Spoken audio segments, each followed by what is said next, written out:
Hey friends, welcome or welcome back. It is almost September, which means we need to talk about my September reading plans.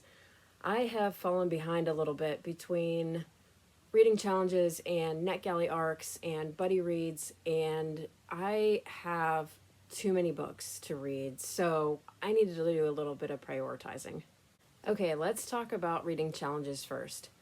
I have quite a few that I have been working on throughout the year, but there are two that are taking priority over everything else right now. First, I need to finish the Booked for the Summer challenge, which is a summer romance and romantasy challenge created by Cassidy at Covers with Cassidy. I will link the announcement video for this below. This has been a really fun challenge for me. I think I really needed a little bit of a push to kind of break into the romantasy genre a little bit. Just trying to explore what I like and what I don't like. This has really helped with that. I'm still not entirely sure how to explain what I like, but I'm getting closer to figuring it out. The only two main prompts that I have left for this are the animal companion and one with more spice. Those are the main prompts that I still need to do. The two that I have left, I can't remember what she called them, but they're the easier, like the bonus prompts if you wanted to use them, is to try something new and to get crafty. So those are the only things that I have left to complete for this. So I do want to make sure that I get it done by the end of September, because I think that's when she said that she was going to be done with hers. So yeah, this is definitely a priority for me to finish this though, because I've been working on it all summer long. The second challenge that I need to make some serious progress in is the Overbooked challenge created by Mel from Eleanor Reads. I will link her announcement for this down in the description box below as well. I kind of made mine so that I can remind myself to use the resources and subscriptions that I pay for every month, because for whatever reason I forget to use them, like Spotify. I forget that I have 15 hours a month that I can use in that. I forget about Kindle Unlimited even though I pay for it every month. So I'm trying to make myself use these things, because if I'm not using them, then why am I paying for them? And then getting rewards for them for actually doing it. I'll pop my progress for this up on the screen also. I have my copy in front of me though. I've been having so much fun with this. I got these little stickers. They're so cute. They're just like a little taco and an ice cream and french fries and a burger. And I got these like ridiculous stickers just to kind of make myself laugh as I go along. So you can see I'm going to be looking down at mine while you can look here. The first B is for bookshelf. Those are books that I read that I own. The first O is owned on Kindle. The second O is owned on Audible. The K stands for Kindle Unlimited. The second B is Book Spinner Wheel. This is like backlist books that have been on my TBR forever, because I need a little bit of a push to read those ones. The A stands for ALC. This is specifically the advanced listening copies that I get through Libro every month, because I, for whatever reason, sometimes I forget about them and sometimes I don't. It just kind of depends on what's there. But I do want to read them if they're being given to me. So I do want to, kind of pay that back in kind since they are providing it. The N stands for NetGalley, and the exclamation point I added at the end for Spotify because there was obviously no S in book bands. But this one is kind of like a bonus because I can only use it once a month. So I can't really fill in that spot faster than 4 months. So this is kind of just a bonus for me. I do think that it's working so far. Obviously, it's working better for some things than others, though. So I do want to focus on those ones that I have left a little bit blank so far. The way that I am doing this is if I get 6 in a row, then I get that tier reward. So the tier 1 reward is a sweet treat. So going out to get ice cream or going to Dunkin' Donuts, because whenever I go to Dunkin', I go for donuts, not coffee. The second tier reward is a cat toy. I which I do have an issue buying all the time. Every single time I am in the store, I'm buying cat toys because my cats are so great at playing with them. So tier 3 is an audiobook under $10. And tier 4 is a 5-star favorite for my shelf. I don't want to encourage myself to buy any more books unless I know for sure that they are going to be favorites. Okay, now we need to talk about readathons. There are 2 that I'm participating in September. The first is the Readathon Rebellion, created by Mel from Eleanor Reads. I will show you the game board here. It is so cool. She created a whole story around this, and there is 44 prompts to go with the board.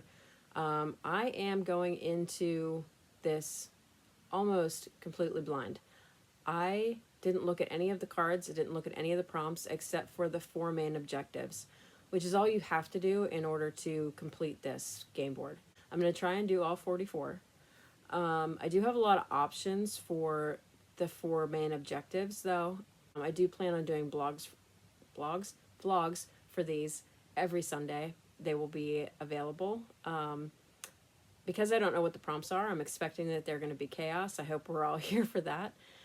So let's get into the 4 main objectives and see if we can make some decisions on these, because I do have a lot of options. Okay, so the prompt for the first objective is social media scroll. Read the first book you come across on your social media of choice. I think that I am going to pull up Goodreads for this and see what I have access to. So let me do that real quick. Okay, let's see. Oh. I wonder if I should read that. Oh, it's so long, though. Can I fit it into anything?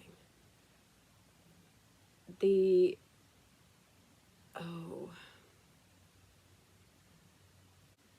Okay, so the very first thing that I see whenever I pull up Goodreads is a rating from my good friend Tamra, who just finished Direbound by Sable Sorensen. So I don't really know a whole lot about this book because I don't typically read the synopsis for books anymore. I just find that for me personally, I have a better time if I don't know anything about it. So, but I do know that so many people have really loved this book. They're in my social circles right now. So do I add it? It's so long. Oh, what the hell. Yeah, we're just going to add it. So for my first objective prompt, I will be reading Direbound by Sable Sorensen. I am super excited about this. It is on KU. I don't have an audiobook for it, but I'll look for it and see if I can find it anywhere. The prompt for objective number 2 is to read a book that has 2 or more POVs. I do have some options for this, but I think I'm going to go with Flames of Chaos by Amelia Hutchins, because it counts for one of the main prompts for Cassidy's book for the summer challenge. Plus, I can use it on Mel's over book challenge for owned on Kindle. So I can kind of hit 2 birds with 1 stone here and get 2 of those things done. I don't really know much about this other than it's a romantasy book. There's something about witches, and according to Fable, it's extra spicy, which is kind of scary. I don't think I've read one labeled extra spicy yet, so we'll see how that goes. I am excited to read it, though, just to, again, get out of my comfort zone, try and figure out what it is that I like in romantasy. Hopefully it goes well. The prompt for objective number 3 is to read a fast-paced book. Again, I have way too many options for this. I don't know how I can even decide. Oh, what can I read?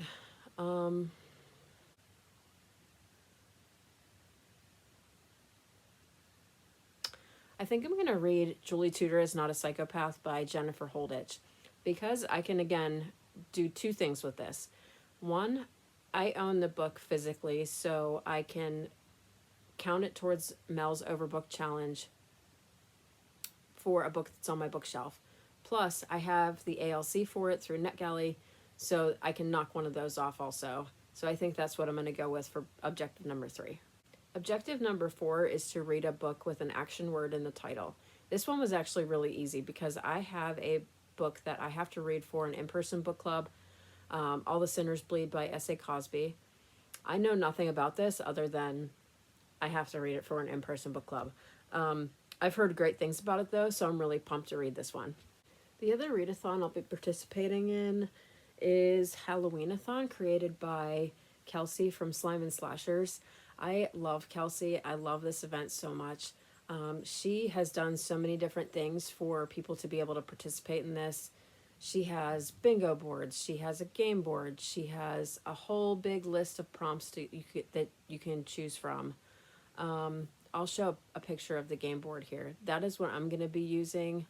This readathon does not start until September 22nd. I will link it down below as well. I don't know if I'll start it on September 22nd because I'll still be working on Mel's Readathon Rebellion. So I do want to get to it before October starts though. The way I'm playing this is kind of complicated, so I'm going to wait to explain it until I start doing vlogs for this readathon specifically, because I am going to try and get through the board multiple times using a whole crazy different list of prompts off of her recommendations. So other books that I need to read in September, I need to read The Deal by L. Kennedy. This is for Court from Reading with Court is doing a read-along, and it's starting in September. I'll link that down below as well. There's going to be lots of links. I haven't read anything by L. Kennedy, but I wanted to give this a try just to see if I like it. If I do like it, then I'm going to have to read the second book, The Mistake. I'm going to have to read that one in September as well. I'm really looking forward to giving this a try, though, and talking with Court and all of her pals about it. If you're interested, come and join us. It should be a really good time. I also have a few buddy reads that I want to get to in September. Another book that can fill a square on the Overbook Challenge for the Audible section is Lady of Darkness by Melissa K. Rorick. I have been meaning to read this for a while. Again, it's something I don't really know a whole lot about other than it's a romantasy and that a lot of my friends liked it, so I'm hoping that I like it too. The second one I want to try and get to is For Whom the Bell Tolls by J.C. Lynn. Again, I know absolutely nothing about this. It was recommended to me though, so I do want to give it a try and see if I like it. And the third one is The Bladed Stars by Megan O'Keefe. This is a sci-fi book that has been on my radar for a while. Something about space travel and uninhabitable planets. I don't know much other than that, but anytime I hear somebody talk about it, I want to give it a try just to see if I like it. I am still trying to figure out what I like in sci-fi. Okay, I think that's it for now. I do plan to read a lot more than this in September, but what I read really depends on what the prompts are for Readathon Rebellion. I am super excited. Like I said before, I do plan on doing vlogs for this. They should be out every Sunday in September. Let me know in the comments, what are you excited to read in September? Are you participating in any readathons? And thank you so much. I hope you enjoyed this video, and I'll see you next time. Bye.